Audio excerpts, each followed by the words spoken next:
স্বাধীনতার এত বছর পরে এসেও আপনি কি নিজেকে বাংলাদেশী হিসাবে দাবি করতে পারেন? মানে বাংলাদেশের নাগরিক হিসাবে দাবি করতে পারেন? আমার কথাগুলো কিছুই বুঝতেছেন না তো? ফুল ভিডিওটি দেখলে আপনি বুঝতে পারবেন। বাংলাদেশে একমাত্র নিজেদেরকে নাগরিক হিসাবে যদি দাবি করতে কেউ চায় আর নাগরিক হিসাবে দাবি করে, সেটা হচ্ছে যে আমাদের দেশের মন্ত্রী মিনিস্টারেরা। আপনি আমরা সে দেশে বাড়া থাকি, সেই দেশ আমাদের নয়।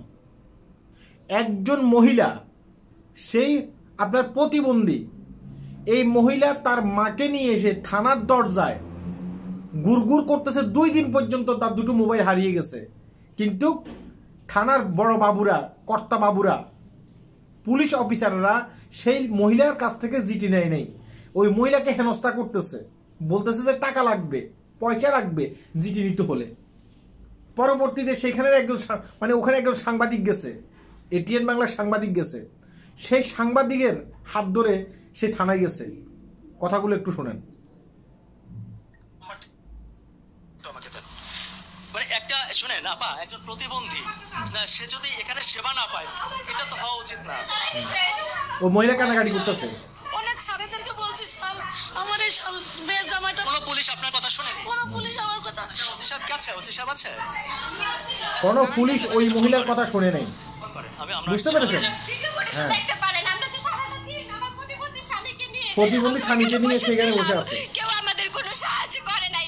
ওনারা বলতেছে আমাদের ওইখানে একটা লাইন আছে, আমি দেখাই আপনাদের। আচ্ছা, পুরো ভিডিওটি আমি দেখাতে পারলাম না, এটিএন বাংলাতে গিয়ে পুরো ভিডিওটি আপনারা দেখে আসবেন। আমি সেটা বুঝলাম না। হ্যাঁ, একজন মহিলা তার প্রতিবন্ধী স্বামীকে নিয়ে কত কষ্ট করে সংসার চালাইতেছে, তার বাসা থেকে দুটো মোবাইল হারিয়ে গেছে, সেই দুটো মোবাইলের জন্য সে জিটি করতে আসছে থানায়, কিন্তু থানার বড় কর্তা বাবুরা তার জিটি নিয়ে নেই। অথচ আমাদের বাংলাদেশের একজন আপনার মন্ত্রীর মোবাইল হারিয়ে গেছে বাংলাদেশে, সেই মোবাইলটা মালয়েশিয়াতে খুঁজে পাইছে। বুঝতে পেরেছেন? মোবাইল হারিয়েছে কোথায়? হাজার হাজার মাইল দূরে বাংলাদেশে, দক্ষিণ এশিয়ার আরেকটি দেশে গিয়ে মোবাইল সেখান থেকে ছিনিয়ে নিয়ে আসছে কে? আমাদের বাংলাদেশের পুলিশ অফিসারেরা। তাদের খেড়ম কতটুকু, তাদের ক্ষমতা কতটুকু। তো মন্ত্রী মিনিস্টাররা হচ্ছে বাংলাদেশের নাগরিক, তাদের একটা যদি মোবাইল হারিয়ে যায়, তাহলে সেই মোবাইল কি করে? পুলিশ অফিসাররা উদ্ধার করে মন্ত্রী মিনিস্টারদের মোবাইল মন্ত্রী মিনিস্টারদেরকে গিয়ে বুঝাই দেয়, কারণ তাদের চাকরি নিয়ে টানাটানি বাঁচবে এই কারণে।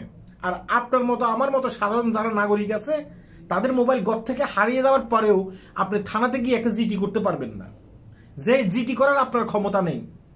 বুঝতে পেরেছেন?